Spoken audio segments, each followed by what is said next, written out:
Good morning. Hey, 5 a.m. Mester Scrum Show. I am Greg Mester, Scrum Master and Agile Coach. I don't know about you, but with that daylight savings time, I was up at 5 a.m.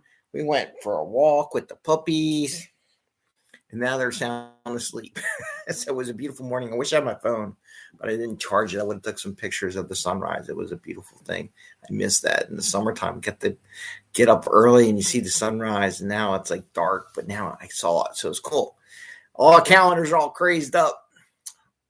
But anyway, what are we doing? This is the 5 a.m. Mester Scrum Show. And today I want to talk about prioritizing. And I tell a story about prioritizing between swim practice and basketball practice and swim lessons and basketball practice. Talk about that and how that applies also similar to what we do in the office and the work, and just keep it light and airy today. There is a train show around the corner. My son's calling me on my phone. Are we going? We going? And we want to get that in before we go to church today. So just walk around, check out things. Hopefully not buy anything. I bought enough stuff yesterday.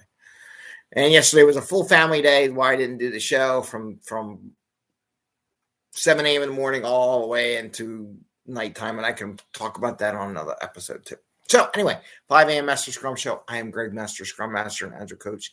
And here we talk about Scrum and Agile in a practical and tactical way. So you can bring value to the customer, not work crazy hours to get the value, and get home to family and friends like I did all day yesterday, having fun. And having fun in the office too. So we do fun stuff. Anyway, and I have to announce, I'll have to write it down. Got the date set up and it's supposed to get announced for the Agile PA thing that I'm doing on OKRs next month in December. I got moved out to December just because of the holidays coming up. Anyway, so what are we going to talk about today? So yesterday had a choice to make, a decision to make, prioritization to make. And there's a lot of things that went into it. My daughter, who's playing basketball, because she can be really good at sports and she really wants to be. She has all the gifts to do it. She just needs to do it. And what she wants to do.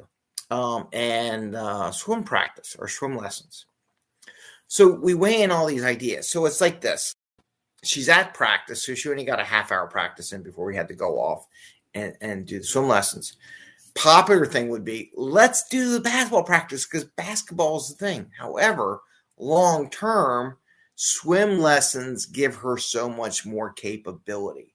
So it's kind of like in the office where let's build a lot of business practice, but let's ignore automation. Let's ignore the things that long-term will give us value, much more value long-term than the short-term popular thing, because business once it's done, but does that necessarily, and there's a balance there.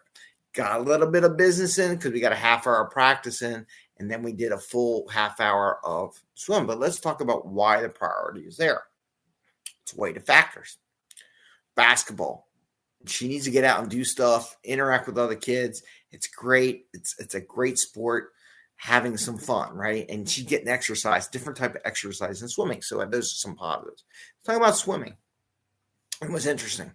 So apparently they cut down the swimming time to you got to be in the pool at a certain hour, and then you get like 20 minutes, half hour for swim time. So it's you're in, and that's all. And in the city, there's no pools, right? There's only the Y. So we go to the Y.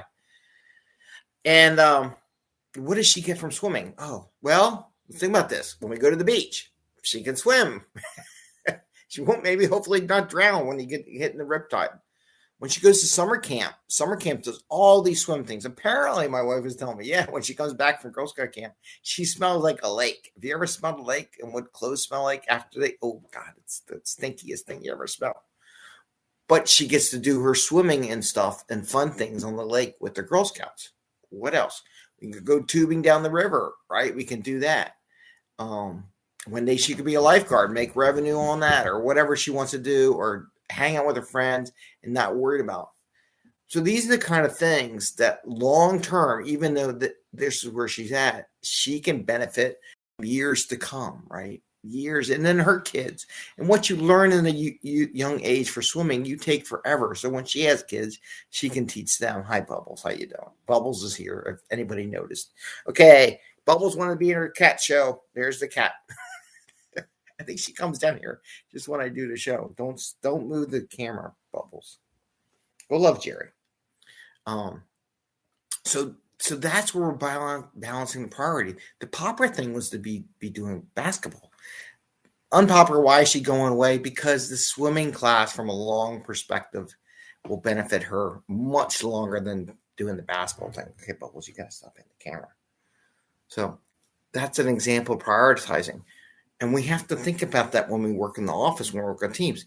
Yes, the Popper thing is, I want to make my customer happy. Yeah, but how are you going to feel a month from now when you got 8 million things you're going to manually test or manually do that you didn't automate, right? But now if you automated it, you can make new, better things and not worry about the old stuff because it's taken care of with the automation, right? So you can do fun things that you really want to do in the future, like my daughter going to the swim thing and doing her Girl Scout camping and doing the swimming holes and all that stuff, doing the Delaware, going down water parks, water slide. I mean, you got to know how to swim a little bit when you do these water park slides, right? Because that water's deep and sometimes you got to swim to the edge. So there's all these kind of things that in life that will benefit from. It's just like in the office when we talk about automation. It allows you to do more fun things later on.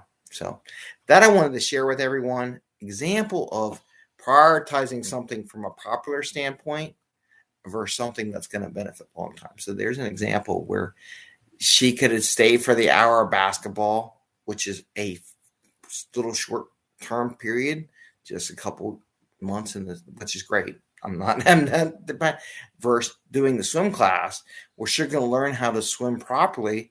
We go boating, go to the beach, go in the river. She goes to Girl Scout camp. When she has kids, hopefully, God bless her, she has kids later on in her life or whatever, children like me to torment me so they can torment her and then that can spoil them and then she can, revenge factor. So all that kind of stuff over the long term, she'll get that. So sometimes we have to do a little bit of both, but not one nor the other, right? So there's a little bit of prioritization, all that. Always do a little bit of thing that's going to benefit you for the long term. So I wanted to share that as an example of prioritization, how we had to look at this stuff and say, okay, if we do this, we do it right, we automate, we'll have more time to do more fun things as we go. And from a team, a personal perspective, the value's there, right? You don't want to do none of the other. If we didn't do the other stuff, she wouldn't have any fun. It wouldn't be enjoyable. But by doing the long-term stuff, has more fun in the long term. But you always don't want to just kowtow to the popular vote. So I wanted to share that with you as an example of prioritization, that you have to make those decisions and you have to go with it and be comfortable with it. I think, we made the right decision because I think there's so much stuff that she loves swimming at the camps too. That's her favorite thing. So one of her favorite things. So why not help her so she can enjoy that even more? Anyway, and one day she'll be doing it all by herself, like she's doing the camp with her friends and all that. And we don't have to worry about it because she knows how to swim. So it's a good thing. Anyway, I want to wish you all the best. Good morning. Enjoy your cup of coffee. Maybe one day I'll have a coffee company. It's coming, right? It's coming soon. And I want to wish you the best and have a great. If it's Monday on the other side of the planet, I have to figure out what the time is in Australia because I have some Australian people I got to do and New Zealand I got to talk to. So I got to make sure I know what the times are. And I wish you best. All right, got to go to the train show. See you later and enjoy. Bye. Happy scrumming. Take care. Bye, Bubbles.